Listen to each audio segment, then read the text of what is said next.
Welcome in and welcome to Technical Tuesday. So here we go, elements of design. They're all super basic, so we're gonna get them all done in one video.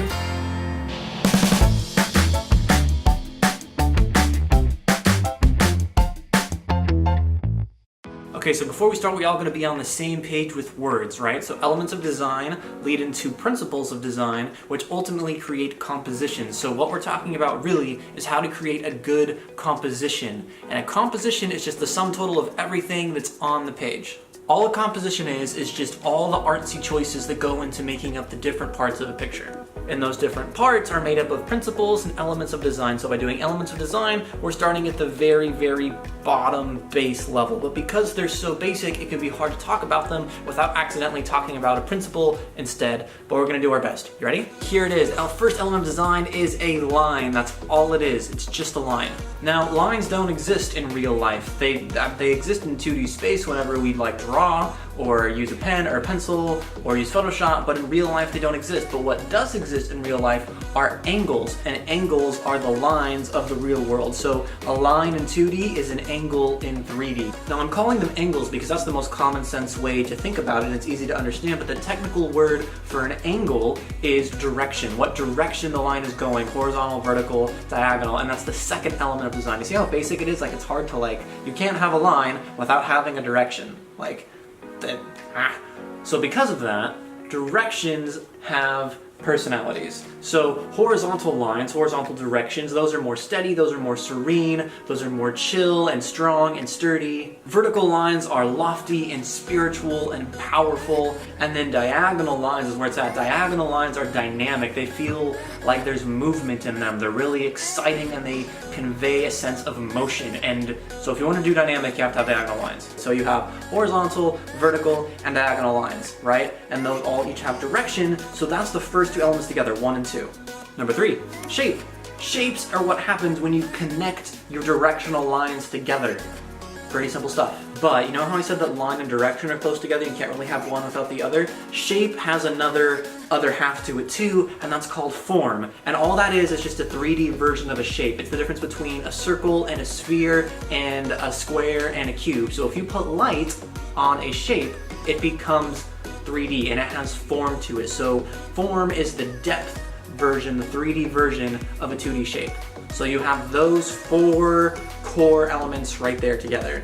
But yet they all still tie together. You know how I said they have different personalities with the line and the directions, right? So if line and directions have personalities, and then those lines and directions mixed together make up shapes, then that means that the shapes carry over the personalities of the directions and lines that they're made up of. Does that make sense? Basically what I'm saying is that shape language is a thing. If the fundamental basic line has a personality based on the direction, and that means if you make more complex lines into a shape, then that means that shape is going to have whatever personality the line has, because all it is just line. Same with form. The form is going to have the personality of the shape, which is made up of the line. And this is called shape language, and shape language is super, super important and we have to know it, but it's also really long, so we're going to do a longer video on that later, but for now, here's the basics of shape language. You ready?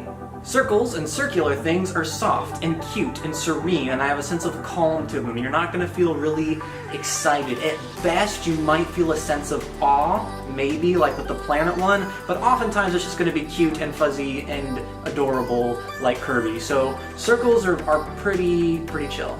Next up you have squares, and squares are made up of horizontal and vertical lines, so it takes the powerful spiritual feeling of the verticals and it takes the steady, dependable feeling of the horizontal, and mix them together to get squares or cubes, and you get these really strong, blocky shapes that just feel secure and strong and like they'll always be there forever, and pretty awesome. Lastly, we have triangles, and triangles are the best because they're made up of diagonals, and we talked about before. Diagonals are dynamic. That's the easy way to remember it. Diagonals are dynamic. So triangles gives things energy. It makes them sharp and dangerous and exciting and they're so cool. So those are very brief.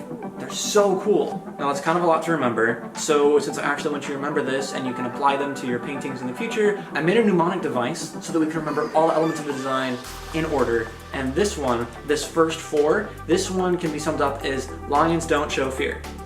Easy. They don't, because they're freaking lions and they'll eat you.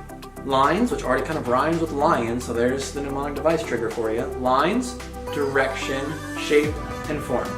Ready? this is like part 1 of the elements, and now we're gonna get to part 2. So part 1 is lines don't show fear. Easy, all right? Part 2.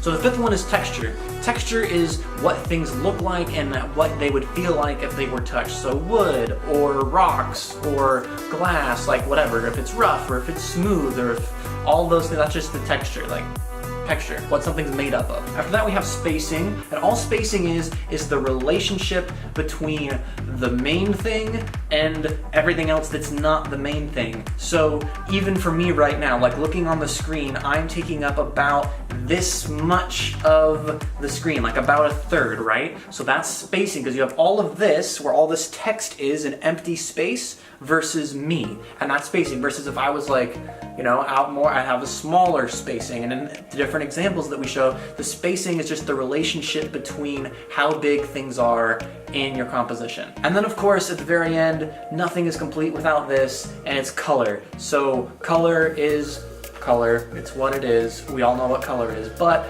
color is also its own beast with its own personalities, like we talked about. Like, you know how directional lines and angles have personalities? Color has a lot of personality. Too much to talk about in this. We'll talk about it in a whole other video, but it's color, okay? So, to tie our mnemonic device together, we have lines don't show fear. The first 4, right? The big main 4, and then we have our 3 other ones that go on top. So lines don't show fear, colon, whoop whoop, they show courage, because again, they're lions. So texture, spacing, color. And with that, you have all the elements of design at your fingertips, ready to go with a really easy to remember mnemonic device, so that when you're creating things, you will know what tools you have at your disposal. Or better yet, when you're just walking around the world and using your eyeballs, you can be like, oh look, that's an angle.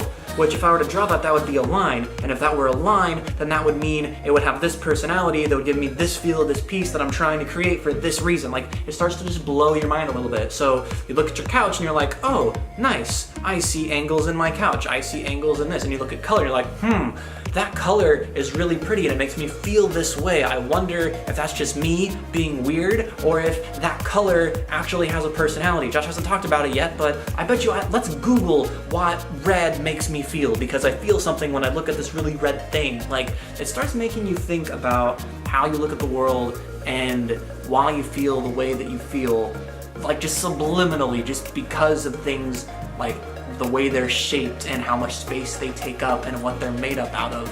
Like, it's awesome. I'm gonna sit on this side of the frame because I haven't sat on it the whole video, just to say, time's up. Thanks so much. That was the elements of design. Coming up next, we have the principles of design, which are gonna have to have their own videos because they're more complex and I can't just cram them all into one video like this one, because they're a little bit longer to explain, but it's awesome. They're super, super cool, and they will blow your mind more than the elements, because the elements are like, oh duh, I already knew that. I just didn't know I already knew that I knew that, you know? Thanks so much for watching. Next week we're starting principles of design, and I'll see you there.